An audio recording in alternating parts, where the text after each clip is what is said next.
Welcome to the Give and Go. My name's Tim, and today we're doing the Kick Around episode 1 as we're looking over the Barclays Premier League, looking at what they have to do this year, the bottom 3, predicting them, predicting the top 6, Golden Boot, Player of the Year, bold predictions, recap of this past week, and predicting this upcoming week's games.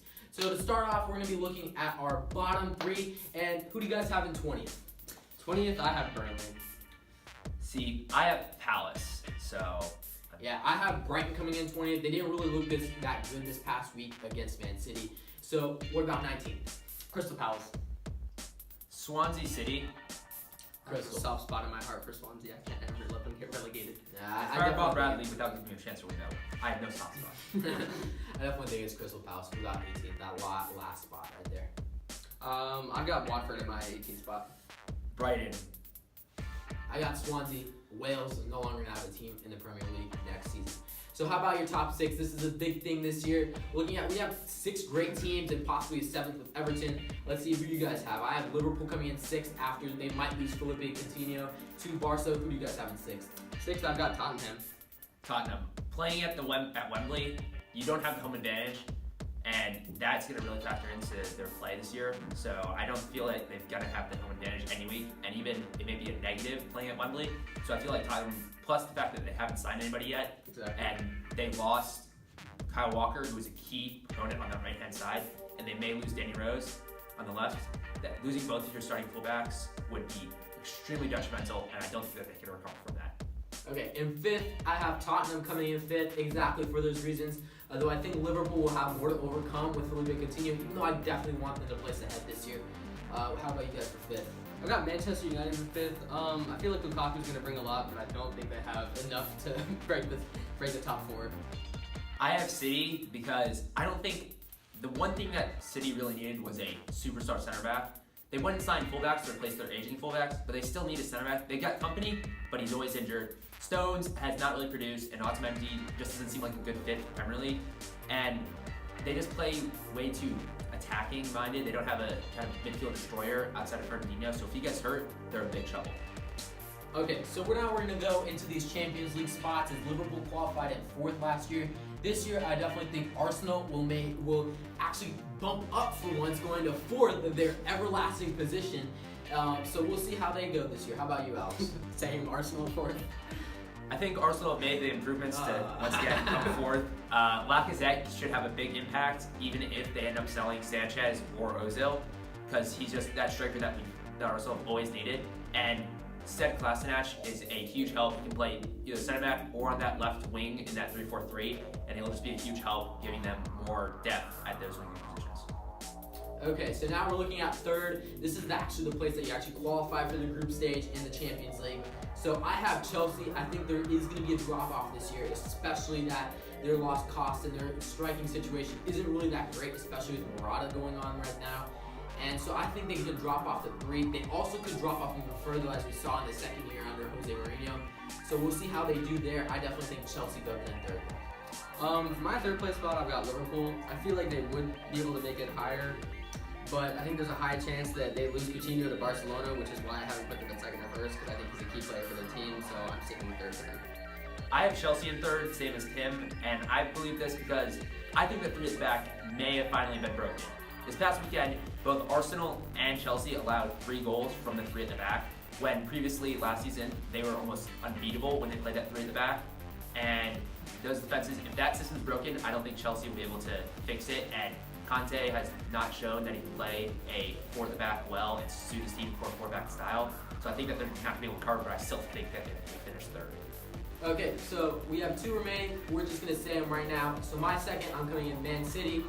Pep's going to improve this year a little bit, but I still don't think they're going to be good enough. And my 1st is me, Man U. I think that they're definitely going to improve 2nd year under Jose Mourinho. This is going to be a great year for them, and we'll finally make that moment after Sir Alex Ferguson, and we'll see what happens from there. How about you, 2nd and 1st? I've got Chelsea in my 2nd. I think specifically Conte, he's going to be able to bring a lot to their team. He's a quality player, which is why I don't have them in 3rd like my other 2 people here. But yeah, I think specifically Conte is going to be able to bring them really far and give them that 2nd place spot. And I've got Manchester City 1st. I think they can do it. I have Manchester United second due to the fact that I believe Jose Mourinho's style is just perfect for the Premier League. He is very defensive, and I dislike watching him play, but his teams play very well, as we saw with the destruction of West Ham at the weekend. And Lukaku is just going to be a great striker for him because he's more mobile than Zlatan, and that suits Mourinho's style better with the counter-attacking style, so I think that'll help. And in first, I have Liverpool, because if they manage to keep Felipe Coutinho, this is all depending on that. If they keep him, Liverpool were the best team against the top 6 last year.